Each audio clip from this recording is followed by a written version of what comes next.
The art of working from home, and for us right now that means teaching and learning from home, is to make sure we have the right tools and to use them effectively.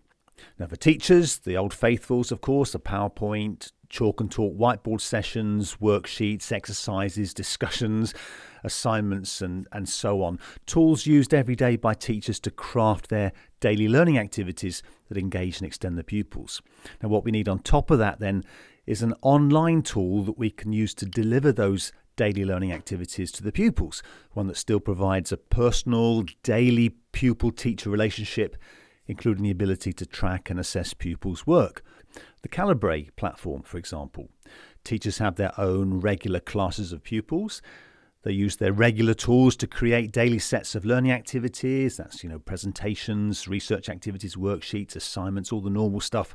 Pupils then log in and in their own time and at their own pace, while they work through those activities, submitting their work for review as they go. So, for example, imagine me, Mr. Shepherd, with my Year 6 class, and it could be any year.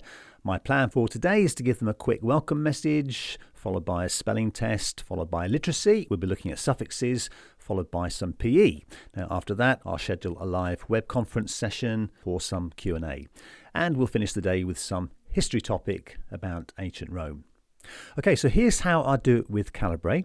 To begin with, I just used YouTube to record a quick start of day welcome message and added it to the welcome screen. So when the children log in, well, the first thing they'll see is me, their teacher, saying something nice and encouraging. Hey everybody, great job on Friday with that history work. Really enjoyed it. Jess, your picture of that Roman child was excellent. Really enjoyed it. Okay, got some nice stuff to do today, folks. We've got a spelling test to get started with. Sure you're going to enjoy that. So if you can make it, by the way, at 1 o'clock, I'm going to open up the web conferencing session so we can get together and have some live chat, ask some questions and just generally catch up. Okay, have a great day.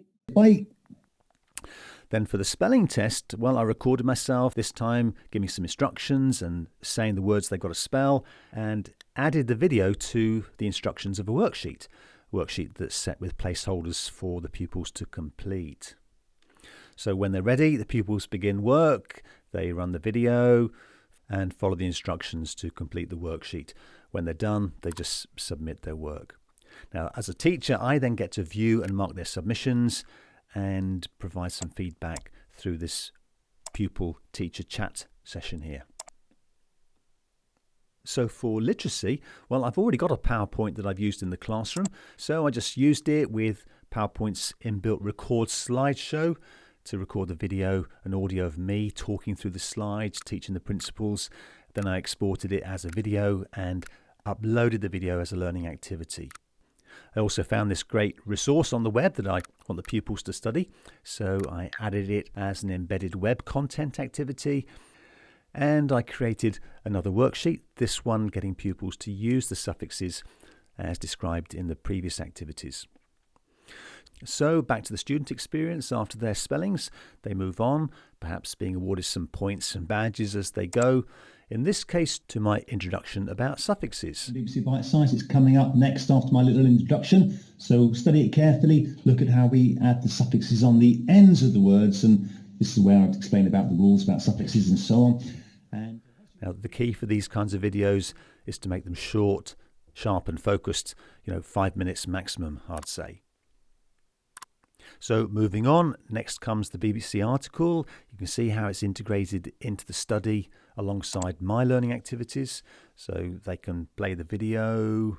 Hey, will you keep it down? What? You've got something to tell the others? Read through the notes, do the exercises, and so on, before moving on, this time to my worksheet. Again, a worksheet that I can mark and give feedback on. By the way, note how with these worksheets pupils can format the text and include images and so forth. Quite nice. Okay, so there's 3 short, sharp, focused literacy activities. For PE, well, I found this fun workout session on YouTube, so I've just added it as a learning activity in today's study.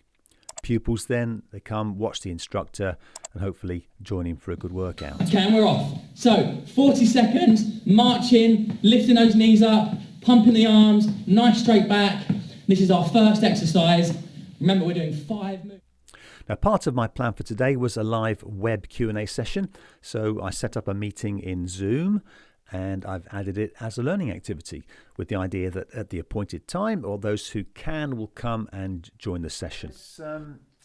Welcome to the session today. How do you get on with your Romans work? Now, obviously, there's just 2 of us here right now, but as others join, we'd be able to see each other and talk together in the conference pane here. So I'm hoping you're starting to get an idea of how a teacher can build a set of learning activities for the learner. Moving on, I added my introduction about the Romans, this one again with me talking over the slides. Look at who the Romans really were. Try and get some understanding of the kind of people they were and the kind of things they did in their day-to-day lives. I don't really know what I'm talking about with the Romans, so I'm kind of making this up as I go along, just as a placeholder to show you teachers how you could use your expertise to explain things with an illustration of slides. Okay, let's crack on. And I followed it by uploading a PowerPoint deck that I got from Twinkle. The pupils can now go in and study this deck at their own pace, moving through the slides as they wish. And finally, I chose to end the day with another article from the web.